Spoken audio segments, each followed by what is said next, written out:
Right now, question 9. Okay.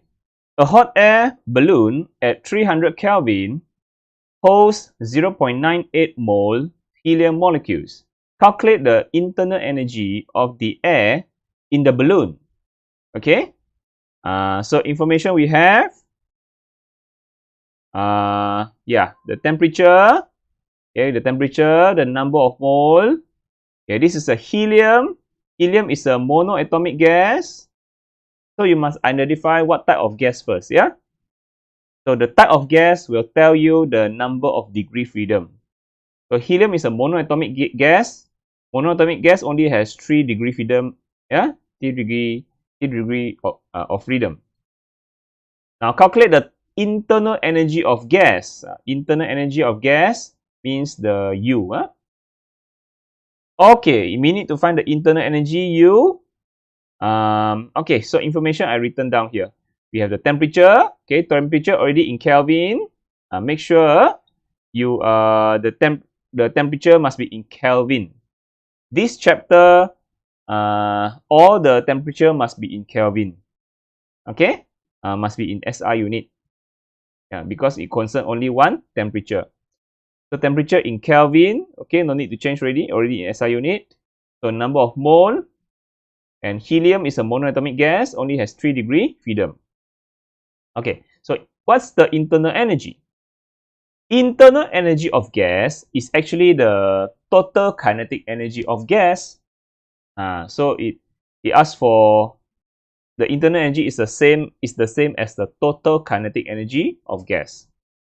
So of gas means has many molecules. Yeah, the whole gas has many molecules.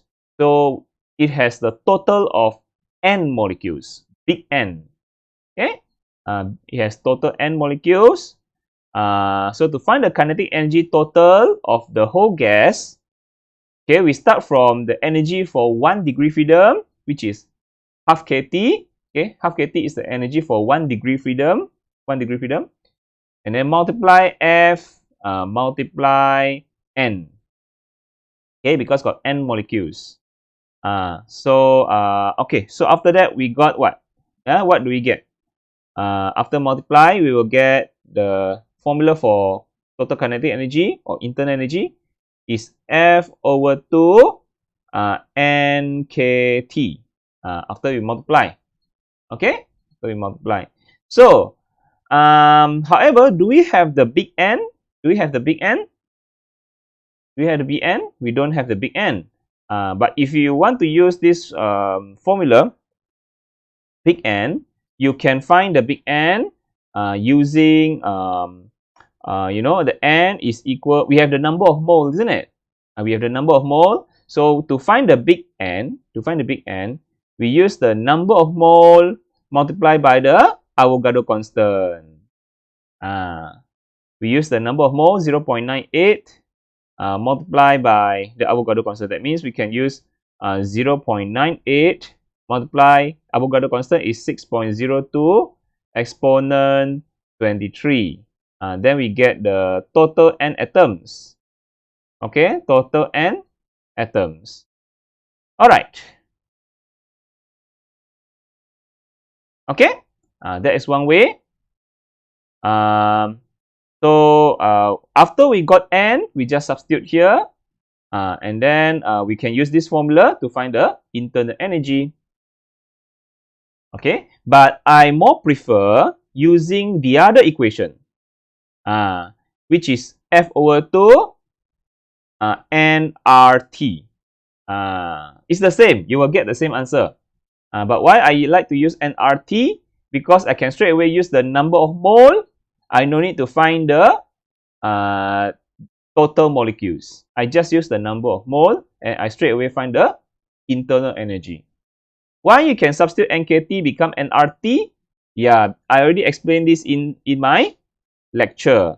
Okay, NKT is equal to nRT because both of them equal to PV. PV is equal to, remember, PV equal to nRT and PV also equal to NKT. Or I write again. PV also equal to NKT. So this is equal. Yeah. Oh, sorry. Yeah. 1 second. Yeah.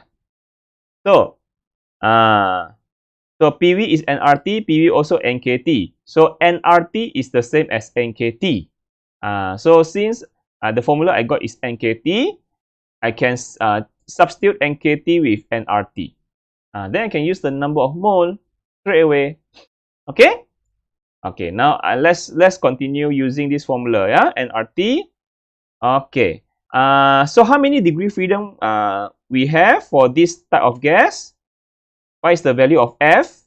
Okay, it is a helium. Helium is a monoatomic gas, so only has 3 degree freedom. 3 degree freedom. So I put 3. I put as 3, and then 3 over 2. How many number of mole? Number of mole is 0.98. So I put 0.98. 0.98 mole. R is 8.31. R is 8.31. You can get the value of R from list of constant. List of constant. And then temperature is 300 Kelvin, already in Kelvin. SI unit, so no need to change. Okay, already in Kelvin. Make sure you must change to Kelvin first for this chapter. Okay, so I got all the value. I multiply. So what's the answer? The answer is 3.665 exponent 3 joule, which is also 3.665 kilojoule. Yeah, so that's the answer. Okay, 3.665 kilojoule. That's the answer. Okay, so we have FNKT or nRT or PV. So if the question gives you the total molecules, big N, then you just use NKT. If the question gives you the number of mole, you just use nRT. But if the question don't give you the number of mole or the temperature, but it gives you the pressure and volume, then you just use F over 2 pressure volume or F over 2 PV. Okay, so there's 3 ways of doing these questions. Okay, so that's it for question 9. Thank you. See you in question 10.